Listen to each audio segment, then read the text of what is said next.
हरिहंत सिद्ध सूर्य उपाध्याय साधु सर्व अर्थ के प्रकाशी मांगली के उपकारी है। इनको स्वरूप जान रागते भई जो भक्ति काय को नमाए स्तुति को जारी है। धन धन दिन ते काज सब आज भये कर जोड़े बारे बारे वंदना हमारी है। मंगल कल्याण सुख सो हम चाहते हैं। हो मेरी ऐसी दशा जैसी तुम धारी है। हो मेरी ऐसी दशा जैसी तुम धारी है। हो मेरी ऐसी दशा जैसी तुम धारी है। शत्रुचूड़ामणि नामक यह ग्रंथ और इस ग्रंथ में धर्मात्मा पुरुष कैसे होते हैं उनकी यह चर्चा चल रही थी। धर्मात्मा पुरुष जहाँ भी जाते हैं पूजे जाते हैं। धार्मिक व्यक्तियों की पूजा, धार्मिकों का सम्मान सर्वत्र होता है और जगत में महिमा और कीमत भी धार्मिकों की ही है। स्वयं यह जीव धार्मिक बनना चाहे या ना बनना चाहे, लेकिन अपने आसपास में धार्मिक लोगों का ही सद्भाव चाहता है। आप अपने यहाँ समझ लीजिए बहू लाने वाले हैं क्या, सब अच्छाइयाँ हैं, लेकिन एक बात है, थोड़ा सा गुस्सा तेज है। बोलो तैयार हैं क्या? वो भी मजबूरी में करना पड़ता कई बार। मजबूरी की बात नहीं, पसंद कोई नहीं करता क्या। एक दुर्गुण भी पसंद नहीं होता।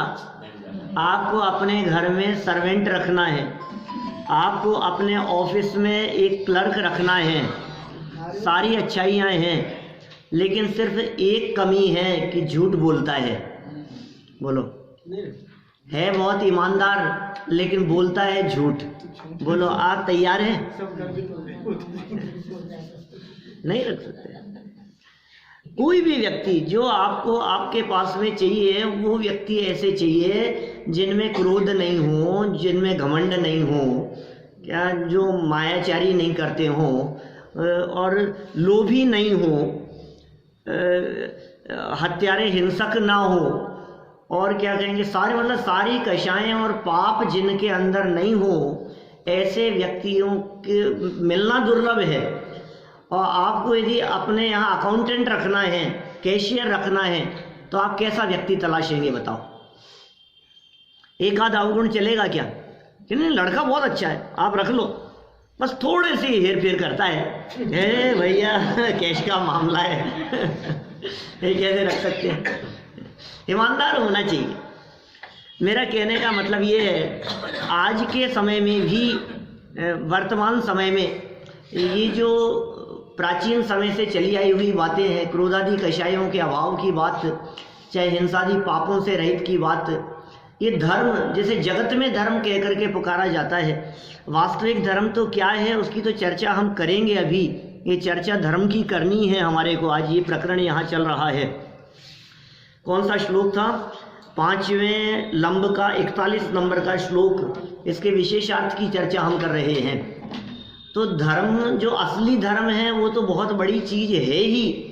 असली धर्म से तो क्या प्राप्त हो सकता है आप कल्पना भी नहीं कर सकते हैं। लेकिन अभी जो धर्म का भ्रम जिसमें दिखता है, ऐसा जो व्यवहार धर्म है, हिंसादि पापों से और क्रोधादि कषायों से निर्वृत्ति रूप जो धर्म दिखाई देता है, उस धर्म की भी जगत में कितनी वैल्यू है, मैं ये बताना चाह रहा हूँ आपको। जगत में ये बातें भी जिसके हृदय में हो, ऐसे व्यक्ति को हर व्यक्ति ये सोचता है आपका नौकर इतना अच्छा, हमें भी ऐसा ही दिला दो, ऐसा ही नौकर हमारे भी आ जाए, ऐसा ही काम करने वाला हमारे भी आ जाए, जो जिम्मेदार हो, जो ईमानदार हो, जिसमें नैतिकता हो, जो ज़्यादा लोभी नहीं हो, व्यावहारिक हो। अभी हम लोग कहाँ गए थे?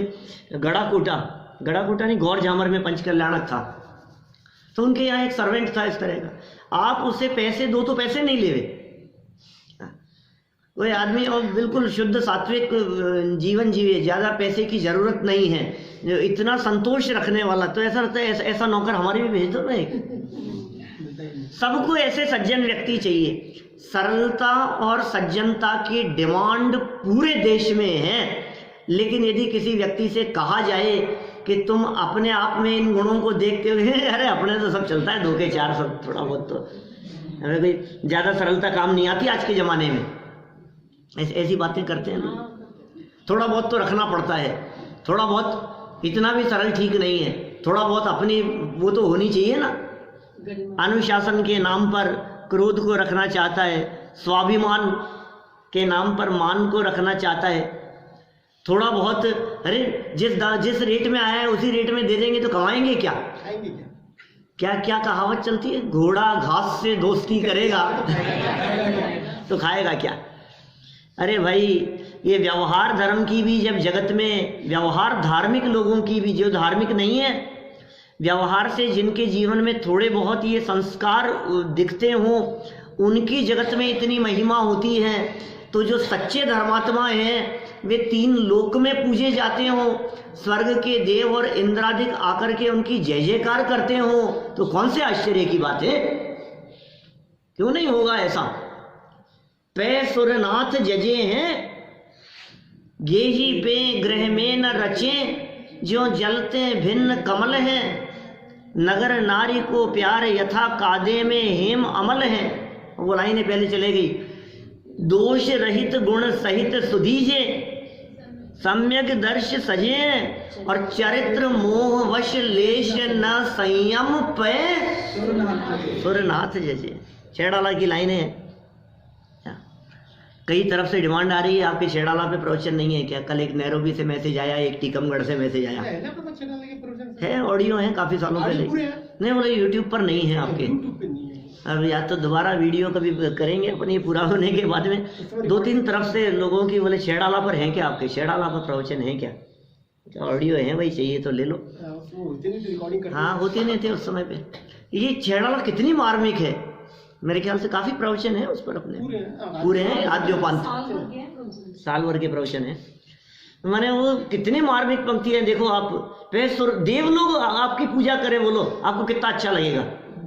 मेरी गाय को करेंगे, पारस जी देव आ रहे हैं आपकी पूजा करने के लिए, आपको सब मेरी क्यों, मेरी गाय को? अरे भाई साहब, क्यों नहीं कर सकते? क्यों नहीं कर सकते? आप कमजोर नहीं हो क्या जबिया? कमजोर नहीं है आप। आपकी भक्ति पूजा करने के लिए स्वर्ग से देव उतर करके आ सकते हैं। ये साहब मैंने ऐसा क्या है? भाई साहब, तुम धर्मात्मा बनो।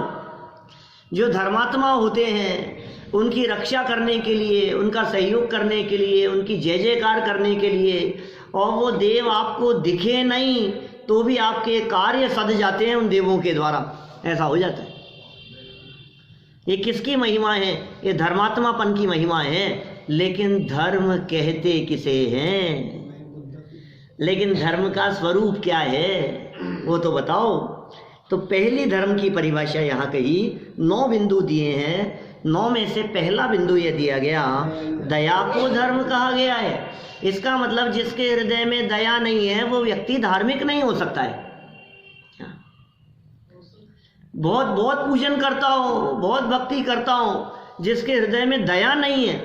युगल जी बाबू जी तो ये कहते थे कि घर में सास बीमार पड़ी है और कह के चल दी कि नहा लेना गर्म पानी से, क्या और पूजन करने चले गई कि हो गई तेरी पूजा। बहू बीमार पड़ी है और सास चले गई, हो गई पूजा तुम्हारी, खूब कर लिए तुमने धर्म। बोलो ये धर्म ऐसे चलेगा? पहले घर को संभालो, पहले घर में सेवा करो। जिसके हृदय में करुणा भाव नहीं है, जिसके हृदय में दया भाव नहीं है, जो अन्य जीवों को तकलीफ में देख करके जिसका दिल नहीं पसीजता है, ऐसे कठोर चित्त में धर्म का प्रवेश नहीं होता। धर्म के लिए हृदय की सरलता चाहिए, परिणामों की निर्मलता चाहिए, कोमलता चाहिए। वो भाव भूमि इतनी विशुद्ध होनी चाहिए जिसमें धर्म उत्पन्न हो सके। सम्यक दर्शन को यदि धर्म कहा है जिनागम में, तो सम्यक दर्शन की प्राप्ति के पहले उस प्रक्रिया में एक विशुद्धि लब्धि कही है। 5 लब्धियां हैं ना, उस विशुद्धि लब्धि का मतलब है आपके भाव भूमि तैयार होना। भूमि कैसी हो? जिस भूमि में सम्यक्त्व रूपी बीज डलकर वो वृक्ष, मुक्ति रूपी वृक्ष और फल लगेगा, वो भूमि कैसी होनी चाहिए? उपजाऊ होनी चाहिए, निर्मल होनी चाहिए, कोमल होनी चाहिए। आपको पता है कठोर भूमि में बीज नहीं डाले जाते, पहले भूमि में हल चलाते हैं, उसको नरम करते हैं उस भूमि को, तब जाके बीज उसमें जाता है। भूमि के नरम होने को यदि यहाँ इस परिभाषा के अनुसार कहा जाए तो हम कह सकते हैं दया का परिणाम अंदर में हो।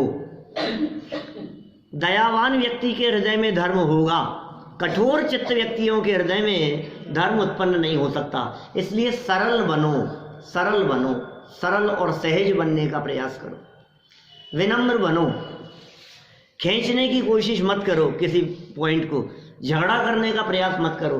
झगड़ करके जीत नहीं, अरे झुकने में जो जीत है वो अकड़ने में जीत नहीं है।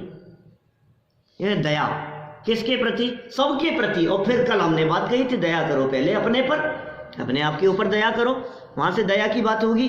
फिर अब ये दया रूपी धर्म जिसे कहा, बोले ये अब इस दया तो भूमि हो गई, अब धर्म क्या है? बोले रत्नत्रय। तो दूसरा पॉइंट क्या दिया? सम्यक दर्शन आदि रत्नत्रय धर्म है। माने सम्यक दर्शन, सम्यक ज्ञान और सम्यक चारित्र, इन तीनों को रत्न कहा गया है। और ये तीन होने से, ये रत्न तीन होने से रत्नत्रय कहलाते हैं। तीन होने से त्रय, रत्नत्रय।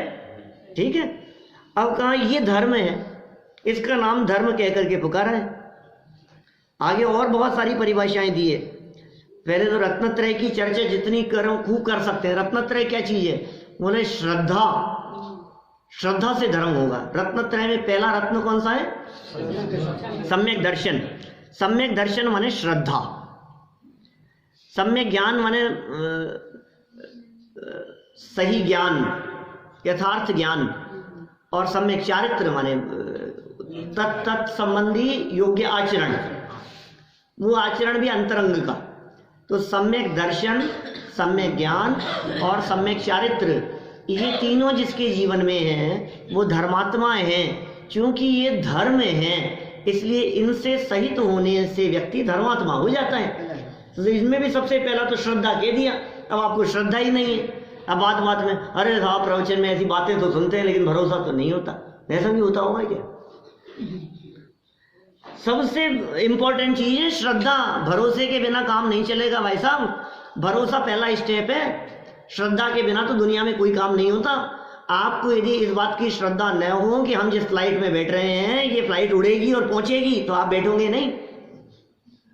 आपको यदि इस बात का भरोसा नहीं हो कि हम ये जो ट्रेन चला रहे हैं ये ट्रेन सही जगह पे जाएगी, तो आप बैठोगे क्या? आपको इस बात का भरोसा है। आप जिस डॉक्टर के इलाज कराने के लिए जाते हैं, आपको भरोसा है कि डॉक्टर इस बीमारी का जानकार है। बिना भरोसे के चले जाओ।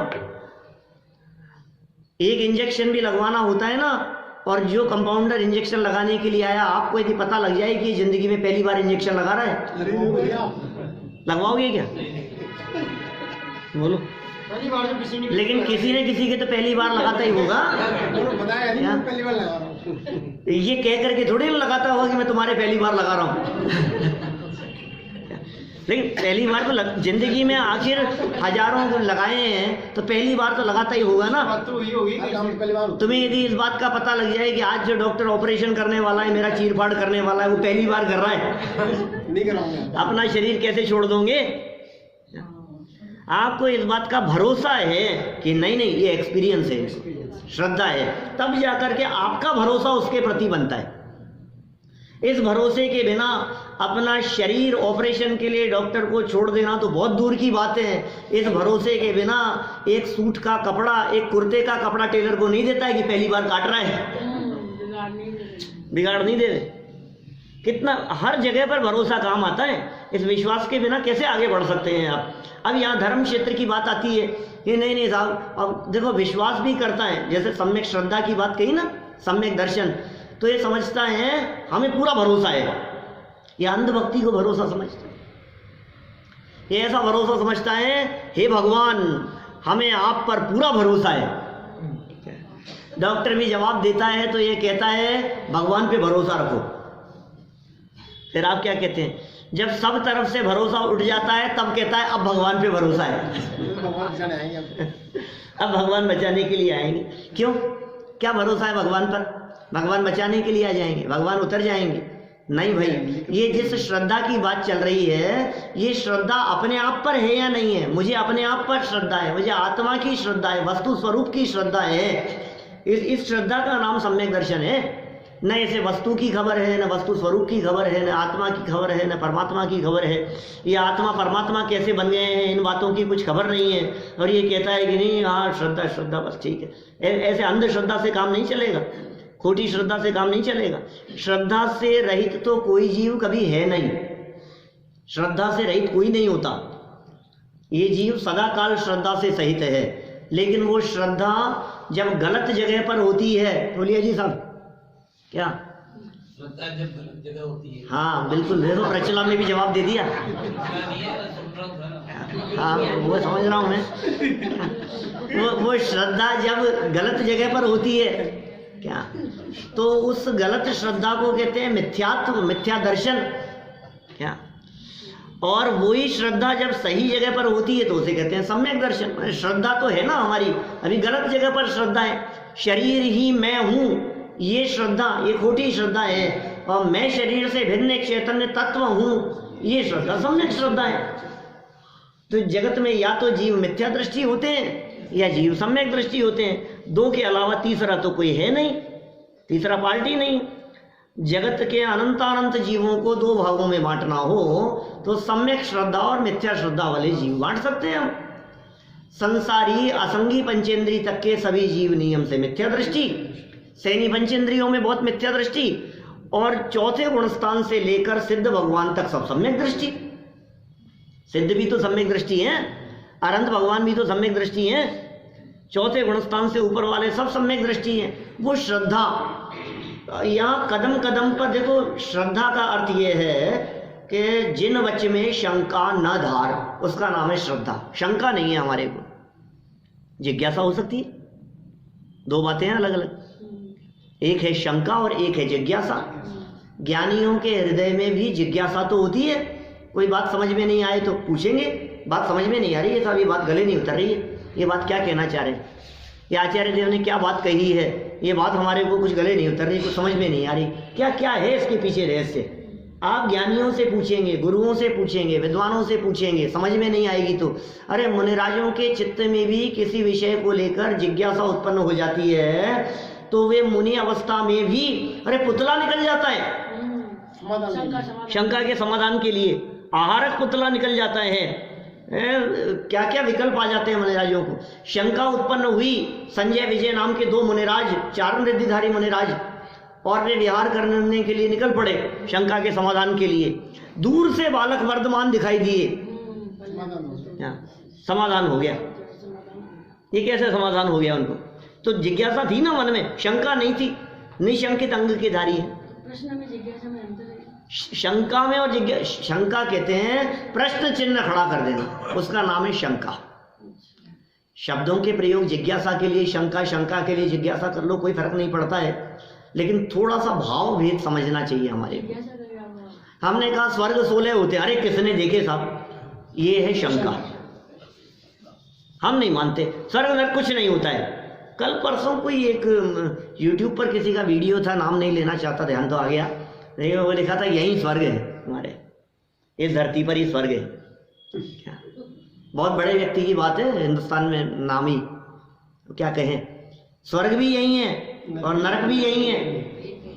क्या अब क्या कहें हम, बोलो, यही स्वर्ग दिख रहा है, यही नरक दिख रहा है। तो जिनागम में ये स्वर्ग नरक की बातें कही है, 16 स्वर्ग, 9 ग्रैव्यक, 9 अनुदेश, 5 अनुत्तर, सर्वार्थ सिद्धि, फिर उनकी व्यवस्थाएं, फिर उनके विमान, फिर वहाँ की जो बातें कही है, इन सब का अभाव हो जाएगा।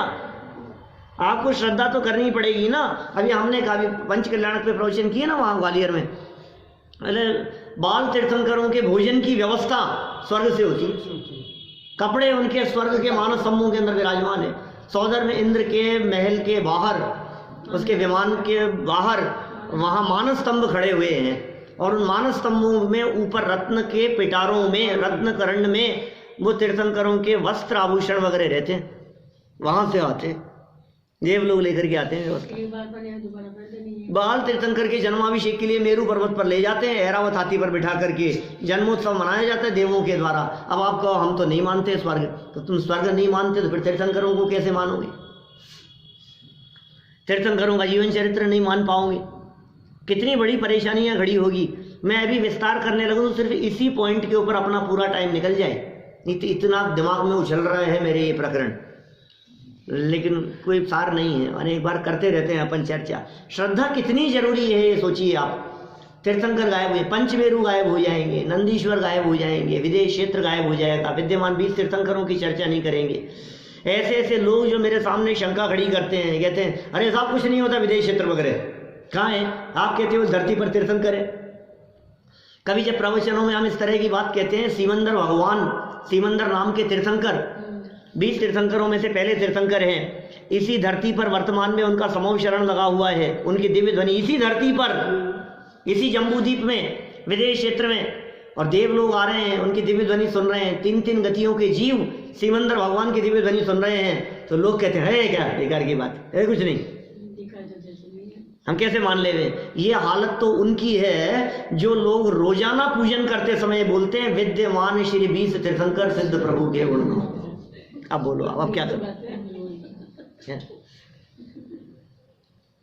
अष्टम वसुधा पाने को कर में ये 8 द्रव्य लिए, सहज शुद्ध स्वाभाविकता से निज में निज गुण प्रकट की, ये अर्घ समर्पण करके निज देव शास्त्र गुरु को द्याऊं, विद्यमान श्री 20 तीर्थंकर सिद्ध प्रभु के गुण गाऊं। क्या बोल रहे हो आप?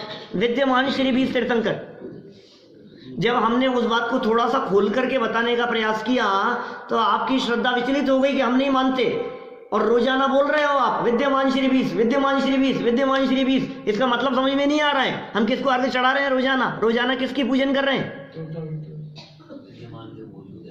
जो मौजूद है, अकेले सीमंदर नहीं, युगमंदर स्वामी भी, बाहु भी, सुबाहु स्वामी भी, स्वयं प्रभ भी, संजातक भी, ब्रजमानन, विशाल कीर्ति, ये सब विद्यमान 20 तीर्थंकर मौजूद हैं।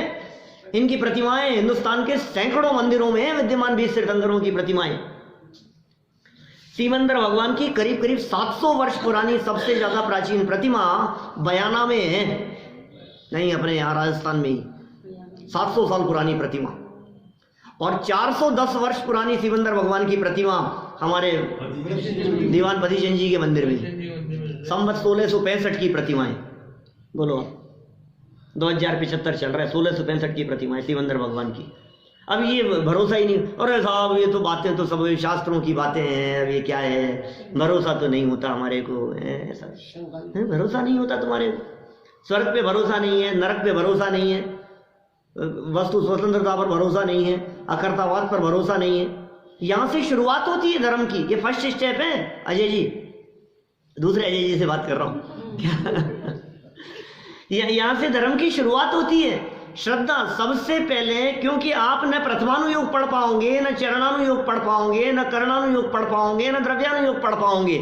बहुत सारे लोग मुझसे ये बात पूछते हैं, पंडित जी धर्म की शुरुआत करनी है, कहाँ से शुरुआत करें? बालबोध से करें कि शैराला से करें कि रत्नकरण श्रावकाचार पढ़ें कि मोक्षवार प्रकाशक पढ़ें? बोलो कहाँ से शुरू करें? धर्म की शुरुआत करनी है बालबोध से। अपन ने तो बालबोध से की थी ना नहीं, अरे कहीं से भी करो यार, कहीं से भी करो, जिस अनुयोग से करना हो उस अनुयोग से करो, लेकिन एक बात ध्यान रखना, श्रद्धा से करो। क्या जैसा जो भी करना हो आपको, हमें कोई झगड़ा नहीं, कोई ऐतराज नहीं, कोई विवाद नहीं, लेकिन बात क्या है, श्रद्धा होनी चाहिए। आपने चरणानुयोग की बातें पढ़ना शुरू किया और हमने ये कहा कि बिना चने पानी की एक बूंद में असंख्यात जीव है, हे मेरे को भरोसा नहीं है। अरे तू क्या कर रहा है, तो जनागम की बात है।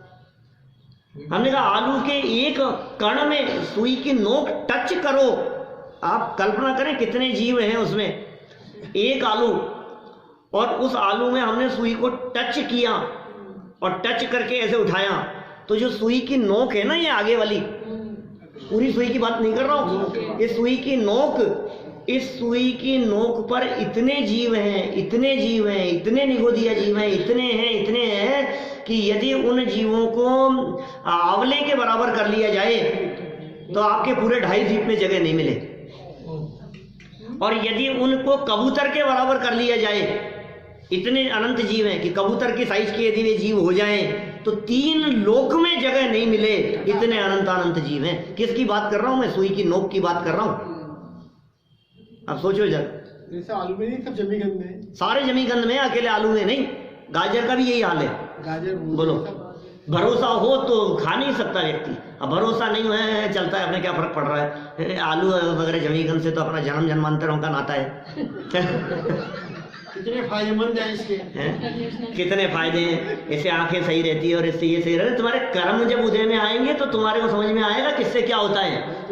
वैज्ञानिक से बड़े हुए क्या? वैज्ञानिकों तो समझ में नहीं आ रही है हमारे को ये बात, ये विश्वास नहीं है हमारे को, भरोसा नहीं है, ये जिनवाणी के ऊपर भरोसा नहीं है, सर्वज्ञ परमात्मा के ज्ञान पर भरोसा नहीं है, वीतरागी संतों की वाणी पर भरोसा नहीं है हमारे को।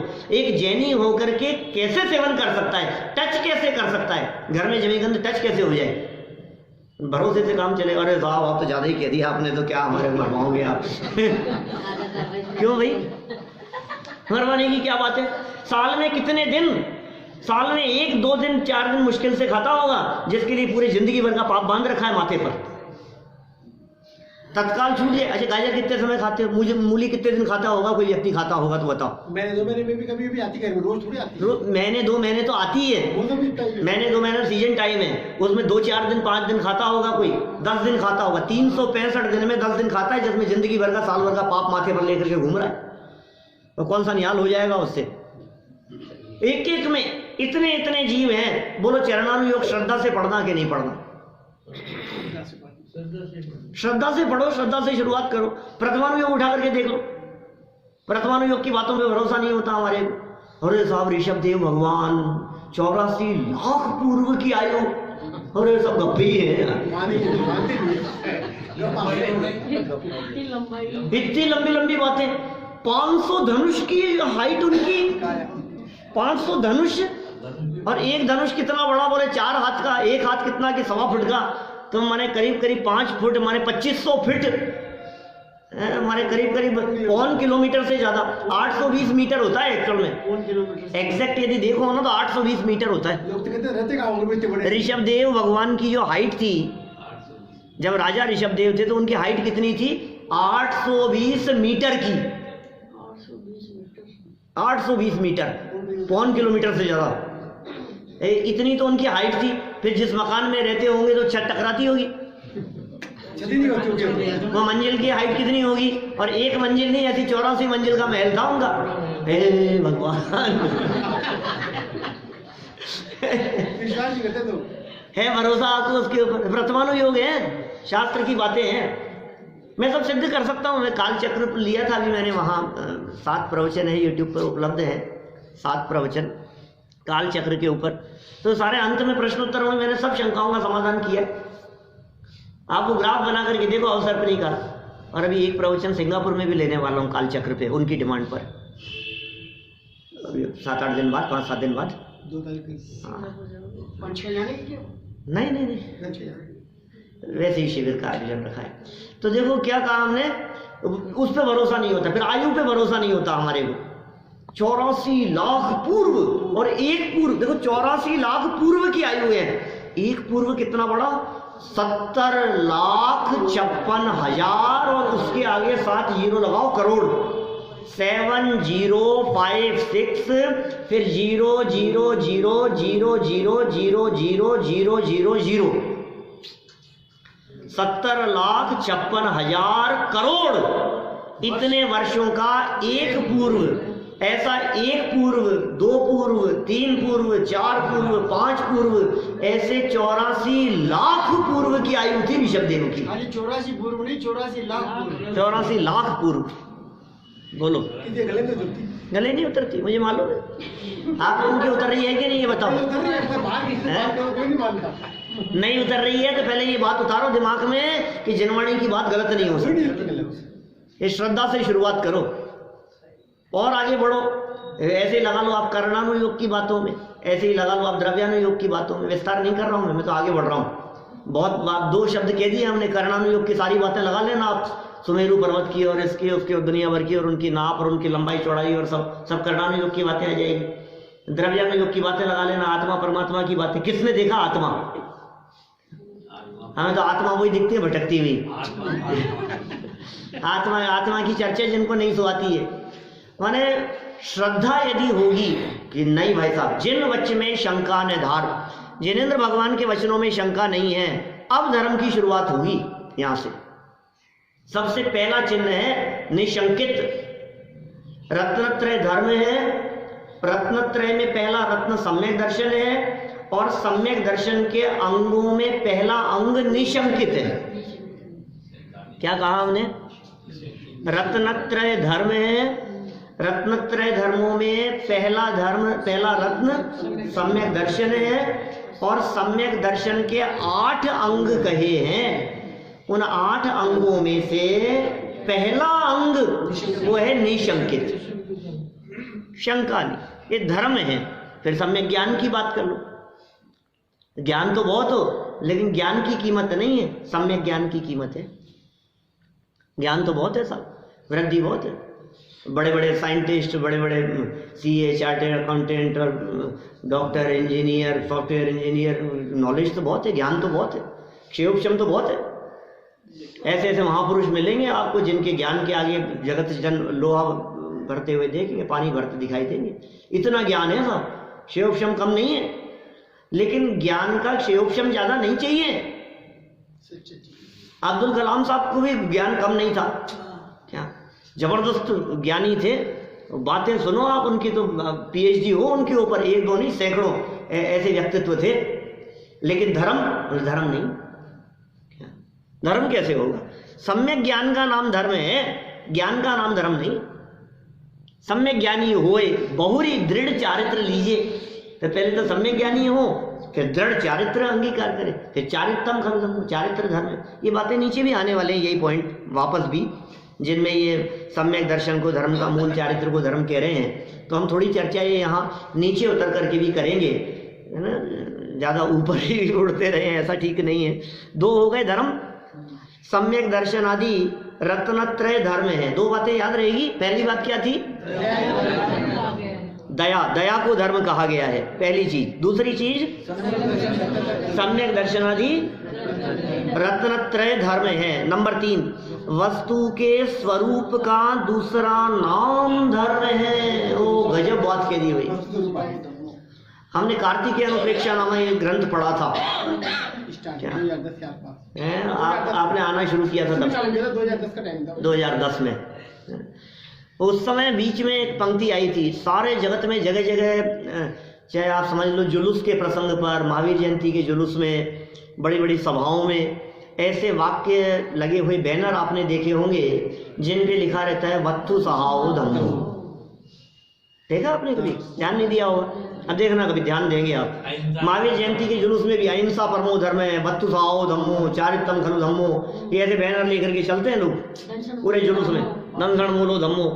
तो उनमें एक प्रसिद्ध वाक्य है वत्थु सहाओ धम्मो। वत्थु सहाओ धम्मो, ये क्या चीज है और ये कहाँ की लाइन है? ये किसकी लिखी हुई है? ये आचार्य कार्तिकेय स्वामी की लिखी हुई है। कार्तिकेय अनुप्रेक्षा की ये सुक्ति है, उसकी गाथा का एक चरण है, वस्तु का स्वभाव धर्म है। ओ, ये धर्म क्या है? इसलिए देखिए, इस लाइन को आधार बनाकर अपने जो जुगल किशोर जी मुख्तार साहब हैं, उनकी मेरी भावना, जुगल किशोर जी साहब की, उस मेरी भावना में उन्होंने लास्ट लाइन में कह दिया, सुखी होने का मार्ग बतला दिया। वस्तु स्वरूप विचार खुशी से सब दुख संकट सहा करे। इसका मतलब धर्मात्मा होकर के सुखी होंगे, ये अर्थ है उसका। क्या कह दिया? वस्तु स्वरूप विचार खुशी से सब दुख संकट सहा करे। सब दुख संकटों को सह लेवे, सुखी हो जावे। सुखी होने का मार्ग और विधि क्या है? बोले वस्तु स्वरूप विचार। वस्तु स्वरूप विचार में वत्तु सहाओ धम्मो, वो धर्म, जो जीव ऐसा धर्मात्मा होगा वो व्यक्ति सुखी होगा, जो धर्मात्मा नहीं है वो सुखी नहीं हो सकता। माने सुखी होने के लिए आपको धर्मात्मा होना पड़ेगा। और धर्म किसका नाम है? बोले धर्म तो वस्तु के स्वभाव का नाम है। तुम धर्म कहाँ तलाश रहे हो? मंदिर जा पूजन कर ली, पूजन कर माला जप ली, माले हैं इसे धर्म ध्यान, कैसे बनेगा भगवान? क्या बोलो? तीर्थ क्षेत्रों में चले गए, मंदिर चले गए, धर्म ध्यान कर लिए, पूजन कर लिए। कितना सुंदर रमेश जी का लिखा हुआ भजन है अपने रामायण वालों का, पंडित रमेश जी साहब का है।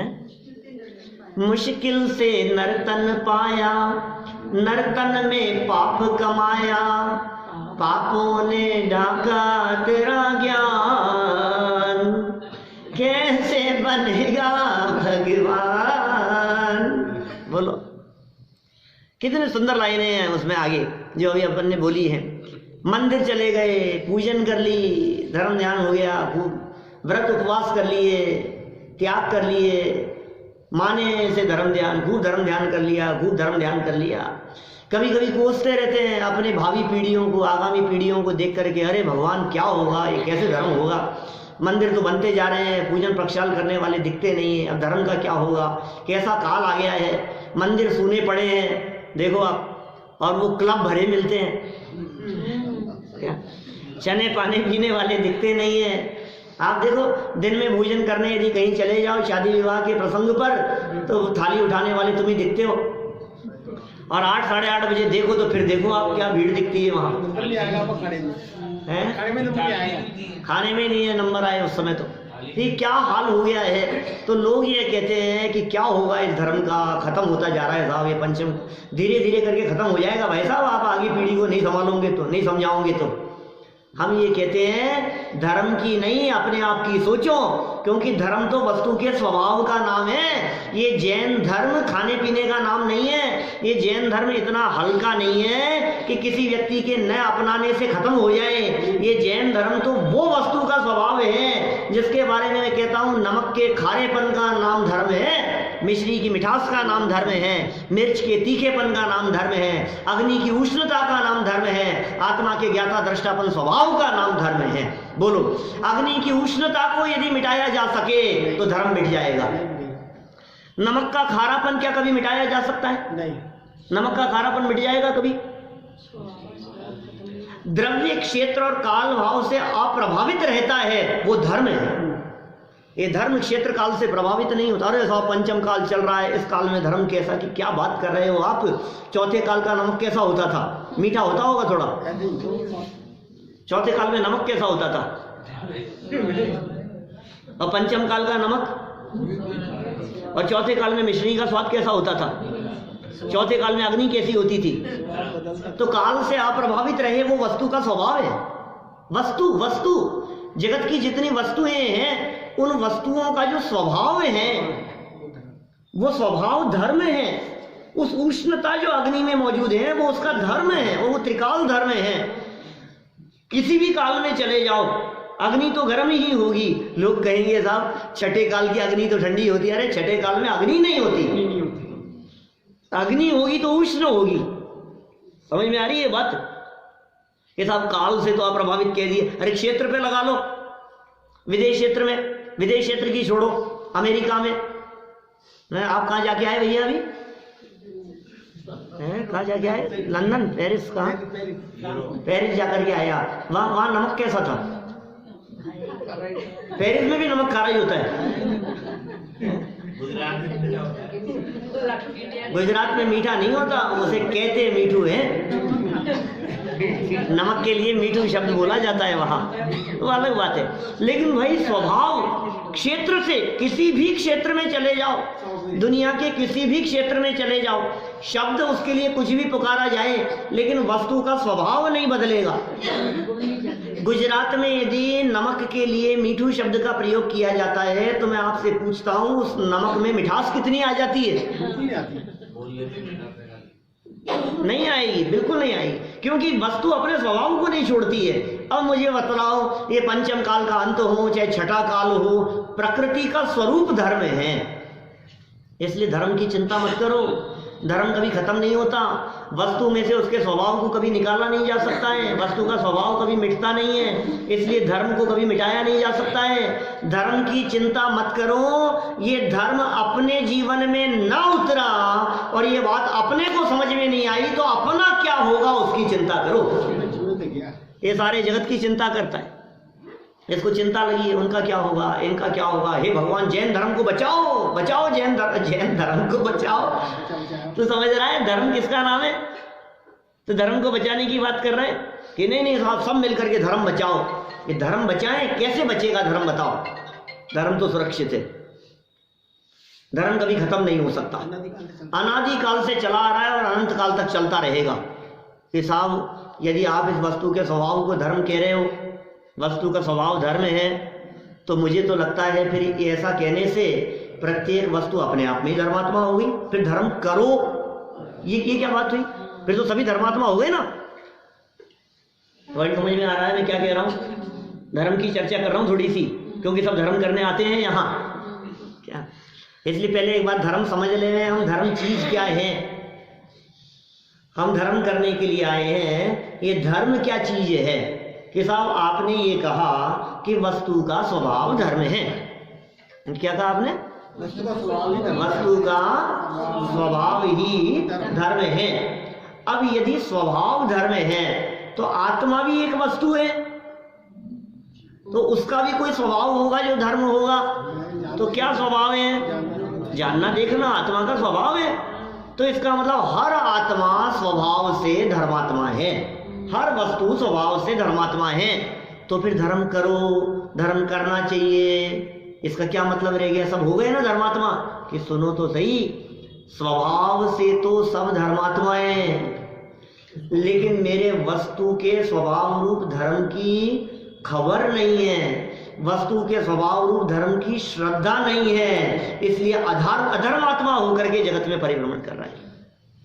क्या कहा? पॉइंट समझना क्या कहना चाह रहा हूं, थोड़ा गहराई से समझने का प्रयास करना।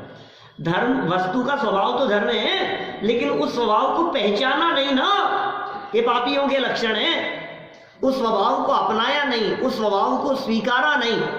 वस्तु में कोई फर्क नहीं पड़ेगा, फर्क पड़ रहा है आपकी मान्यता के कारण, आपकी वर्तमान अवस्थाओं में मान्यता उल्टी है, श्रद्धा खोटी है, इसलिए फर्क पड़ रहा है। तो क्या करना है बोलो? वस्तु के स्वभाव को पहले तो पहचानो, वस्तु के स्वभाव को पहचानो। जब वस्तु के स्वभाव को पहचानने की बात आएगी तो आत्मा का स्वभाव पहचानेंगे कि नहीं? पहचानने में आएगा ना। जब वस्तु का स्वभाव पहचानने की बात होगी तो आत्मा का भी स्वभाव पहचानेंगे, और आत्मा के स्वभाव को पहचान कर उस स्वभाव की गई श्रद्धा, बोले हो गया धर्म, बस इतना सा धर्म है। अब धर्म करने के लिए कहाँ जाना है? शेखर जी चले, बोलो कब बना रहे हो प्रोग्राम? कहाँ चले ये धर्म प्रकट करने के लिए? है ही नहीं कहीं भी। जगत में धर्म करने के लिए तुम कहाँ कहाँ भटक रहे हैं? मंदिर, मस्जिद, गुरुद्वारा है, तीर्थ क्षेत्रों पर तीर्थ वंदनाओं के लिए जगह जगह भटक रहा है। कबीरदास जी कहते हैं, पत्थर पूजे प्रभु मिले तो मैं पूजूं पहाड़। याते तो चाकी भली, याते तो चाकी भली, तीस का संसार, बोलो मैंने कहा धर्म समझ रखा है अपन ने।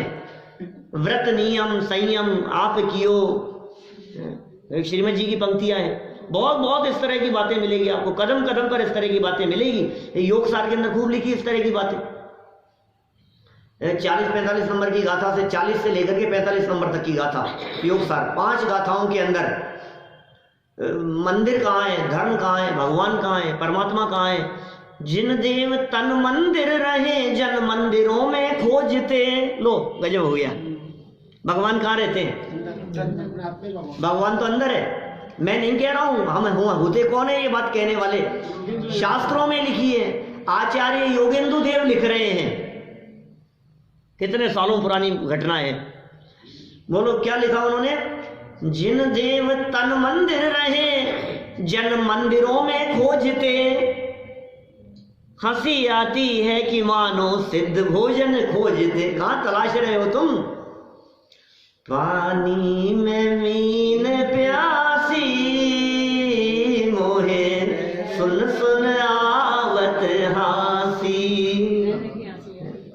पानी में रहते हुए भी मछली प्यासी। सुख तेरे भीतर भरा, अंदर में आनंद कंद सुख स्वरूप, आनंद अतीन्द्रिय आनंद के झरने जिसमें से झरे, ऐसा भगवान बना बनाया भगवान इस देह देवालय में विराजमान है। स्वयं भगवान स्वरूप होकर, स्वयं परमात्मा होकर ये जगत में परमात्माओं की तलाश करता है, अपने स्वरूप को देखता नहीं है, अपनी श्रद्धा अपने स्वरूप को भूलकर ये सब दर दर की ठोकरें खा रहा है, सारे जगत में परिभ्रमण कर रहा है। कितना समय हो गया है, अपनी निधि तो अपने में है, बाह्य वस्तु में व्यर्थ प्रयास, और जग के सुख तो मृग तृष्णा है, झूठा है इनका पुरुषार्थ। ये सारे जगत में पुरुषार्थ चल रहा है। इन्होंने कहा है वस्तु स्वरूप का दूसरा नाम धर्म है, और हम सभी ऐसे वस्तु स्वरूप रूपी धर्म को पहचान कर सच्चे धर्म को अपने जीवन में अपनाएं और उतारें।